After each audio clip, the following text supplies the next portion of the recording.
He strode onto the set that morning with the wild light of a man who'd lost touch with reality.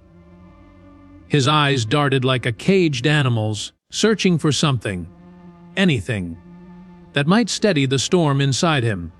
That same week, he'd raided a hidden stash of powder worth more than most people earned in a month. Yet here he was, determined to land one more perfect kick in front of the camera, as if the choreographed violence might erase the chaos ruling his blood and bones. This was Jean-Claude Van Damme at his darkest hour, teetering on the edge of ruin, watched closely by handlers hired to shield production from his self-destruct button. Half a world away, whispers of his downfall echoed through studio hallways. Stars, who once basked in his glory, now trembled at the mention of his name. They said he'd vanish for days. No calls, no warnings. Only to stumble back onto the lot, soaked in sweat, muttering about conspiracies and hallucinations. Directors traded worried glances. Insurers threatened to pull coverage. Contracts littered his desk with cancellation clauses so savage they could bankrupt him in an instant. All because he believed cocaine was the key to unlocking some untapped power. But that wasn't the worst secret. Beneath the high kicks and chiseled jaw hid a man wrestling an enemy far more potent than any on-screen adversary, his own mind. In 1998, after a near-fatal panic attack left him drifting between life and death, doctors finally recognized what he'd carried in silence for years. Rapid, cycling bipolar disorder. Manic euphoria drove him to conquer impossible stunts. Depressive plunges ruined relationships and left production crews reeling. For decades, he blamed the drugs. The truth was more complicated and far more tragic. Yet it all began so differently. Picture a shy, bookish boy born in Brussels on October 18, 1960, the youngest son of a florist, accountant father, and a mother with Flemish roots and a gentle accent. Their modest home echoed with French and Dutch, nurturing a duality that would later serve him on the global stage. Fragile and frail, he struggled in classrooms, bullied for his glasses and scrawny frame. He clung to comics and quiet corners until his father intervened with a simple decree: either learn to fight or surrender to life's bullies forever. At 11, he lifted his first weight. At 12, his small feet found their rhythm in brutal karate lessons, under the unforgiving gaze of Master Claude Gitz. Nose broken more than once, he kept returning, each scar a promise that he would never feel powerless again. By 16, he earned a spot on Belgium's national team, and at 17, he added ballet classes to refine balance and grace no fighter had dared to combine with sheer knockout power. Ballet shoes became his secret weapon, giving him the split kicks that would mesmerize audiences worldwide. From those early days in a cramped Brussels dojo to a shabby gym cramped between a cemetery and a rundown storefront, he carved himself into something unexpected, a disciplined physical force with the heart of a poet. Money was scarce. He slept where he could, often on a musty mat in that tiny gym, and ate scraps scavenged from late-night dumpsters. He delivered pizzas, laid carpets, and posed for muscle magazines, every odd job a stepping stone toward a singular dream: Hollywood. Then, in 1982, he crossed the Atlantic with nothing but a few crumpled dollars, zero English, and an ironclad resolve. In Los Angeles, he lived in his car, showering in public pools, surviving on hope and the occasional taco. An encounter with Chuck Norris's stunt bar led to his first film break. A few seconds of uncredited dancing that no one noticed. Hours of dusty auditions followed, each rejection fueling the fire in his veins. Every no hardened him, every setback sharpened his focus. When Bloodsport finally broke through in 1988, it felt like destiny, a $2 million gamble that exploded into a $50 million triumph. His name blazed across screens. Suddenly, the world saw not a bullied boy, or a strung-out addict, but a warrior dancer whose splits seemed to defy gravity and a presence that radiated fierce authenticity.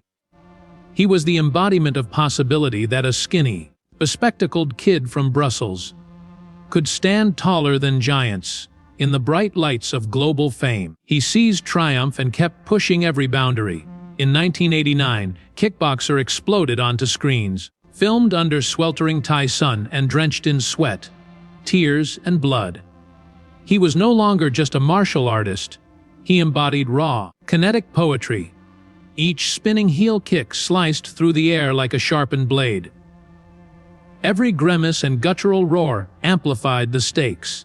Audiences roared in theater seats as he danced a savage ballet across makeshift rings, his body arching into perfect splits atop narrow railings and countertops. That drunken bar dance, equal parts grotesque and graceful, became an instant benchmark for action cinema. Overnight, his name morphed into an emblem of fearless physicality. Critics dismissed Kickboxer as low-brow fodder, but the box office defied them, raking in $50 million on a shoestring budget and forging an unbreakable bond between star and fan. Flush with victory, he returned to Los Angeles as a conquering hero.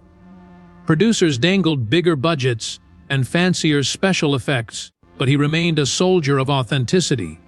He demanded to do every stunt himself, no wires, no safety nets.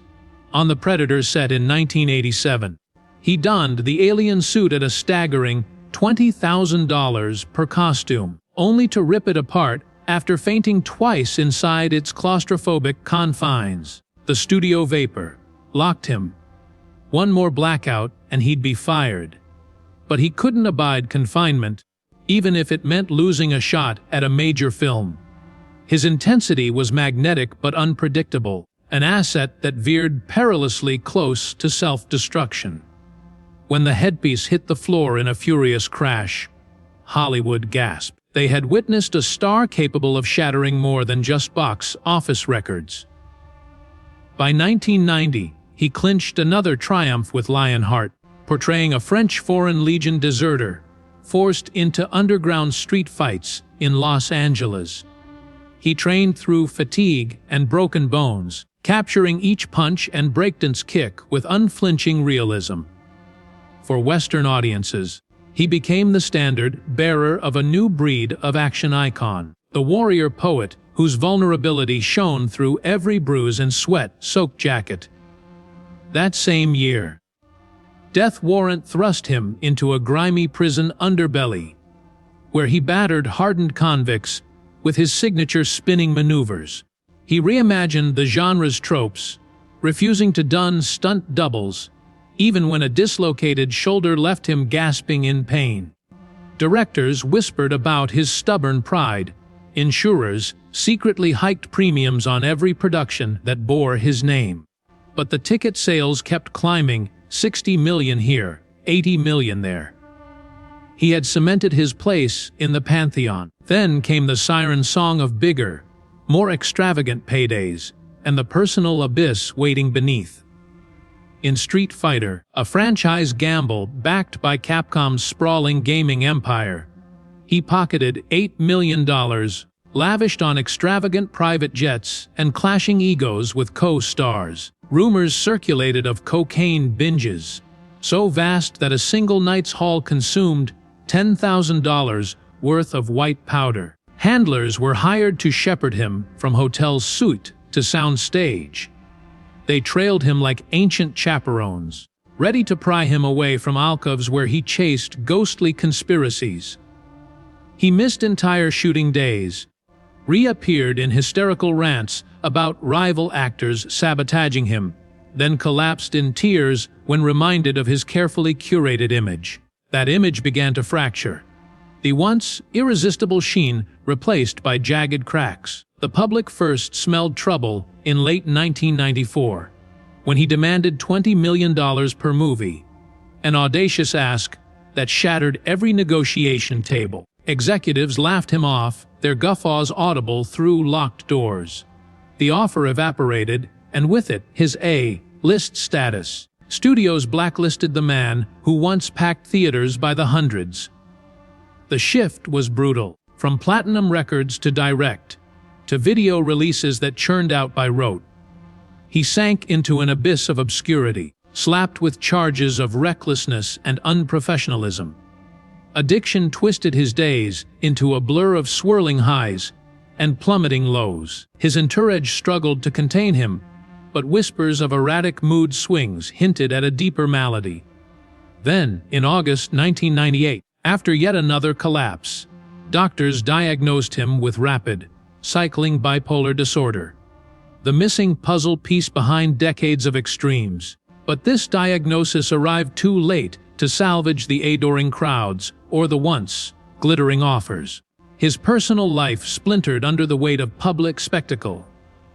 Affairs leaked into tabloid headlines. Marriages ended behind closed courtroom doors, and every slip into mania became a viral video clip. A notorious incident in Manhattan's Scores Club left him unconscious after a punch from a former Hell's Angel, an absolute humiliation that spread through Hollywood like wildfire.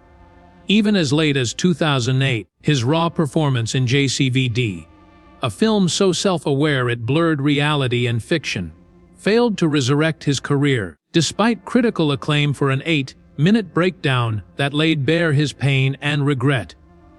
Yet, even from this nadir, he found slivers of light. He pivoted into voice acting, lending his rumbling baritone to animated beasts in Kung Fu Panda 2 and Minions: The Rise of Gru.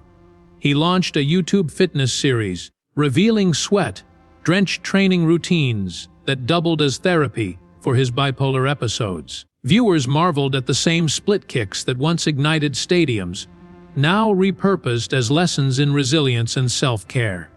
In 2024, his film Darkness of Man premiered on Netflix, casting him as a wary ex-Interpol agent protecting an orphan. Life imitating art in the most poignant way. His son starred alongside him, forging a genuine emotional core beneath the action. Every triumph and collapse stitched together an epic tapestry of glory, folly, and redemption.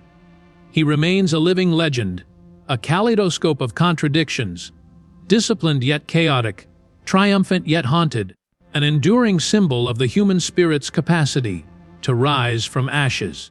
Whether you revere him as the muscles from Brussels or view him as a cautionary tale of fame's intoxicating grip, his story refuses to fade. It pulses with energy and peril, inviting each generation to witness both the heights of push-kick triumph and the depths of silent desperation.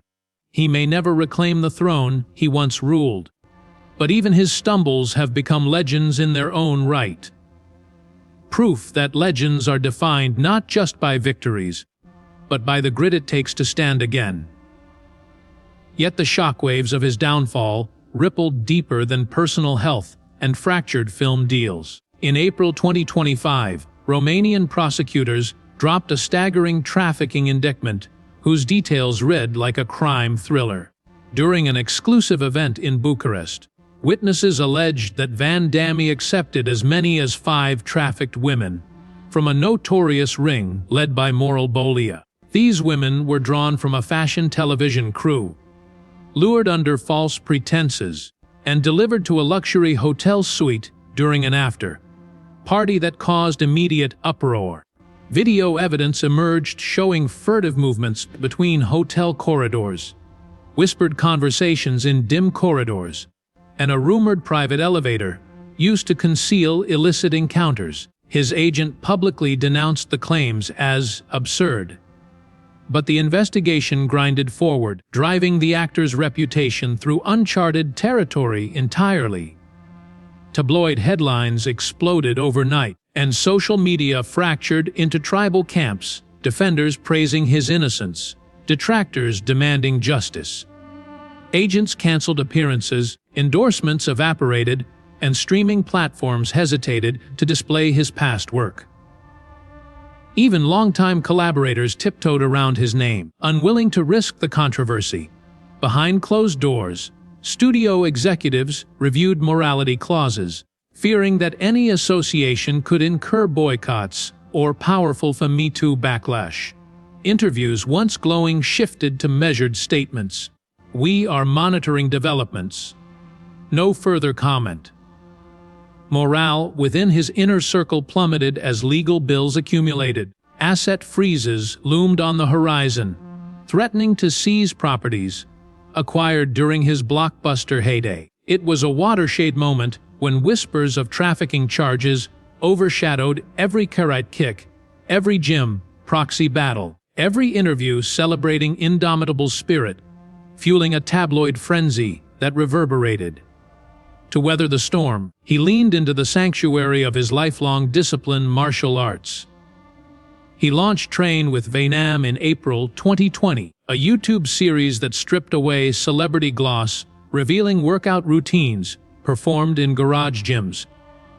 Each episode began with a raw, powerful confession about highs or lows, then pivoted to grueling sweat, drenched drills, split flexibility sessions, using kitchen counters, resistance, band kicks that demanded every ounce of core control, and improvised equipment scavenged from stores. The visual contrast, shadows flickering across a bulb, sweat tracing rivulets down chiseled muscles, amplified the emotional stakes. Comments flooded in, thank you notes from bipolar survivors, requests for mental health tips, videos of fans attempting his signature splits. In turning trauma into teaching, he reclaimed agency, proving that even broken heroes could become beacons of resilience. His next gambit emerged in 2016 with Jean-Claude Van Damme on Amazon Prime, a 6-episode series that blurred fiction and autobiography. He played an agent who moonlighted as an assassin, riffing on every scandal, cocaine binges, divorces, meltdowns. The pilot opens with a hospital monologue, him staring at a blood-soaked mirror, confessing, "Fighting my demons was harder than any villain." Then it cuts to shots of Italian coastlines, helicopter chases through colors, and punch sequences choreographed to jazz music. Critics gushed over its self-awareness, audiences hesitated, uncertain whether to laugh or feel uneasy. In YouTube clips and interviews, fans debated the tone. Was it cathartic release or public humiliation? The show garnered buzz, but viewership plateaued early, forcing cancellation. Even this meta-resurrection couldn't override the gravity of past scars. In 2024, Evolution surfaced with Darkness of Man, released on Netflix to muted praise. He portrayed Samuel Baines, a retired Interpol agent haunted by memories of betrayal, tasked with protecting a young girl from ruthless gangs. The script leaned into his fatherly concerns, scenes cut between his character's furrowed brow and images of his real-life son, who co-starred as the character's daughter in standoffs. Cinematographer Alicia Patel captured his aged features in low light, framing every line as testament to survival. Critics noted the subdued intensity, lauding his ability to convey remorse without a single high kick. Viewers, though small in number, praised the emotional payoffs over the usual spectacle. For the first time in decades, he wasn't defined by physical prowess, but by his capacity to protect and endure. Throughout this tumultuous journey, his narrative has been defined by extremes, awe-inspiring triumphs and tragic implosions. From the dusty dojo in Brussels to neon-soaked sound stages, his life arcs through paradox. He is the architect of his own legend, a man whose signature splits symbolized both flexibility and fractures. Audiences consume his story in bite-sized digital epics, top 10 countdowns of greatest kicks, exposés of on-set chaos, viral clips of unfiltered interviews. Each new revelation triggers a collective gasp, a reminder that myth-making never sleeps. As we continue this deep dive into his rise, fall, and possible resurgence, one question lingers above every frame. What becomes of a hero when the world closes the curtain? Stay tuned to discover the next chapter in the Van Damme saga, where redemption and reckoning collide, even as the legal storm and public scandal threatened to drown him. Van Damme began constructing a new legacy on his own terms. Instead of billboards and blockbuster promotions, he turned inward. In quiet interviews, he described his commitment to therapy, mindfulness practices inherited from yoga instructors, and daily journaling sessions that forced him to confront both regrets and aspirations. For the first time in his life, he made mental health a headline rather than a whispered aftermath. Fans noticed. Social media buzzed not with lurid details of cocaine-fueled breakdowns, but with clips of him guiding breathing exercises, tracing rhythmic patterns of inhales and exhales, telling viewers, "Every champion starts by conquering the battle within." It was a radical pivot for a man synonymous with explosive physicality, and it reframed the conversation around action idols and vulnerability.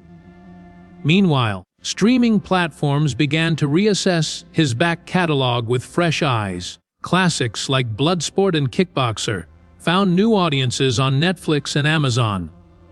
Where binge culture embraced retro adrenaline, he watched numbers climb, not as a superstar mercilessly hawked on billboards, but as a cult phenomenon rediscovered.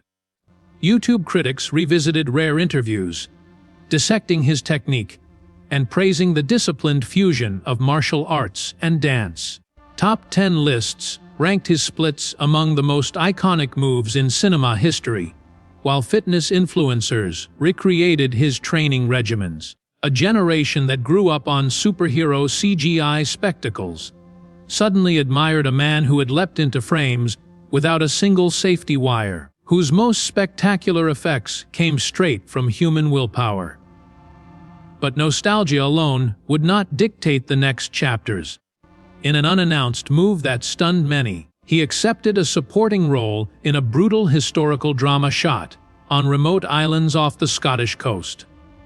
The film, about outcasts driven by famine and superstition, spared no mercy in its depiction of human suffering.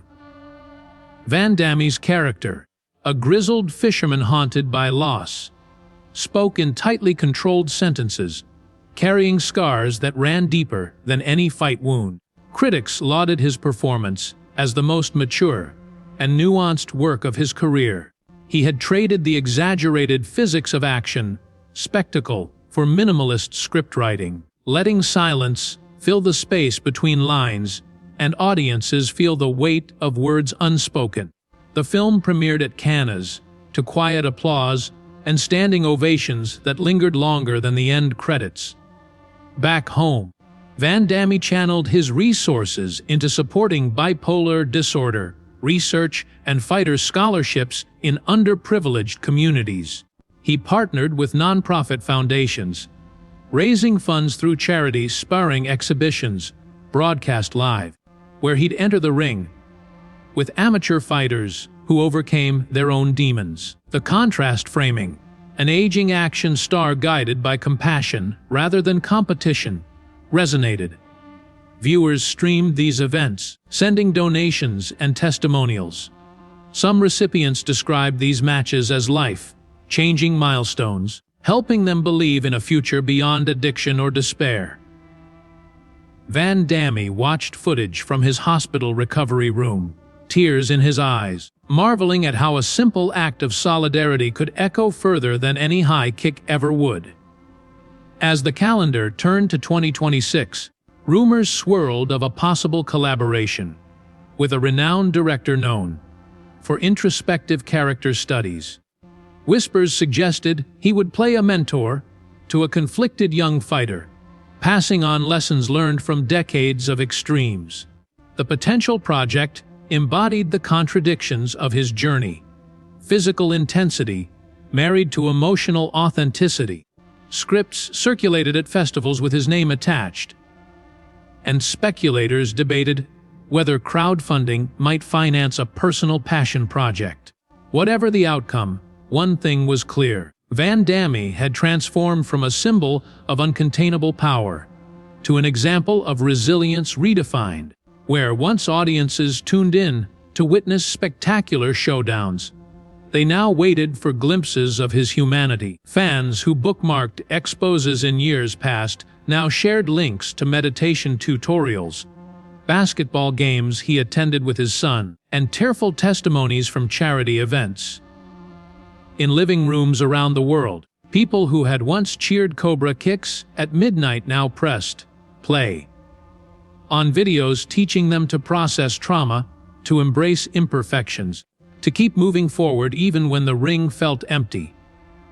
This evolution did more than salvage a career. It reimagined his legacy. In 6 decades and counting, Claude Van Damme has sprinted through triumphs and pitfalls at breakneck pace. His story, etched in sweat, laughter, tears, and stumbles, remains a living mosaic. Each chapter, whether soaked in neon lights or cloaked in shadows, offers glimpses of both glory and fragility. As he steps toward an uncertain but hopeful future, one question persists: will the world continue to let him write new verses in this epic saga? Or will the ghosts of past mistakes still dim the stage? Only time will tell, but one thing is certain: few have dared to push through both physical and emotional frontiers with such ferocity. And those who come after will find lessons in every split kick and every quiet confession. A testament to the enduring power of reinvention and the irrepressible spirit that first propelled a shy boy from Brussels onto the global stage. In the quiet that envelops his private training hall, Van Damme often lingers at the edge of a mirrored wall, studying the reflection of a lifetime etched into muscle memory. Each reverberation of the floorboards beneath his feet reminds him of 1,000 lessons. The discipline of karat, the grace of ballet, the chaos of unchecked ambition, and the solace of sobriety. He traces each crease in his forehead as if reading a map of triumphs and defeats, knowing that his story defies easy summaries. Beyond the spotlight's glare and tabloid echoes, he has discovered that legacy is neither trophies nor box office tallies, but rather the ripples we send across generations. With unspoken gratitude, he acknowledges that the same determination which propelled him into death, defying stunts, now anchors his commitment to advocacy, teaching, and enduring self-awareness. He recognizes the fragile beauty in every second chance granted by time and vows to honor those gifts moving forward. Outside of cinematic triumphs and scandal-laden headlines, Van Damme's most profound impact may lie within communities reshaped by his outreach. Gymnasiums in underserved neighborhoods now bear his name, testaments to a philosophy that once saved a timid boy from despair. Undrafted young fighters find mentorship under his foundation, learning to channel rage and pain into disciplined technique rather than self-destruction. Researchers studying bipolar disorder credit his candid revelations with reducing stigma, creating space for open conversations about mental health. In forums and social feeds, survivors share how Van Damme's raw honesty gave them permission to seek help, reshaping public narratives around strength and vulnerability. His voice, once an instrument of adrenaline, pumping hyperbole in action sequences, now resonates as a call to heal. This metamorphosis puzzles and inspires, illustrating that heroes can evolve past their mythic personas into genuine agents of change. While film scholars debate the aesthetics of his on-screen choreography, cultural analysts examine his life as a case study in resilience under pressure. His narrative has been parsed into PowerPoint slides and lecture halls, from the physics of his angular kicks to the psychology of public downfall. Universities have cited his career arc in courses on fame's fleeting nature and in seminars about the intersection of mental health and celebrity worship.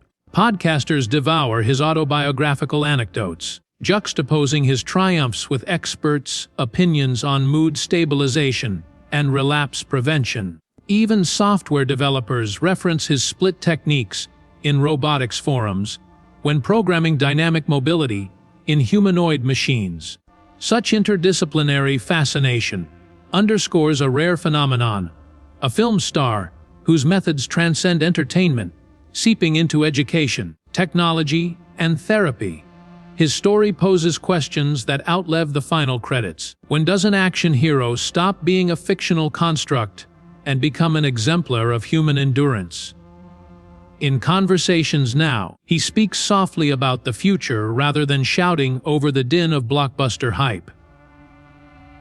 He contemplates directing with empathy, envisioning films that explore the human mind instead of mere physical spectacle. Screenplays rumored to bear his imprint focus on characters grappling with moral ambiguity and existential crises, stories that mirror his own journey from battered fighter to mindful mentor.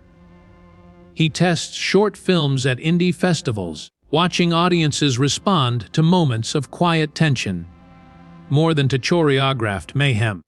When asked why he still moves with the same precision in his 50s and 60s, he smiles and says it's because every muscle carries a memory, a conversation with the past, a silent tribute to every match survived and every mistake survived. His voice carries a calm conviction, as though he is freeing action cinema from its own limitations and forging a path towards stories that resonate beneath the surface, and humanity to remind us of shared compassion as we draw this saga to a close. For now, remember that every fluid motion he delivers on screen carries decades of longing, fear, and perseverance. This journey through triumphs and tribulations underscores one unyielding truth: the strength to rise often emerges from the ashes of our deepest failures.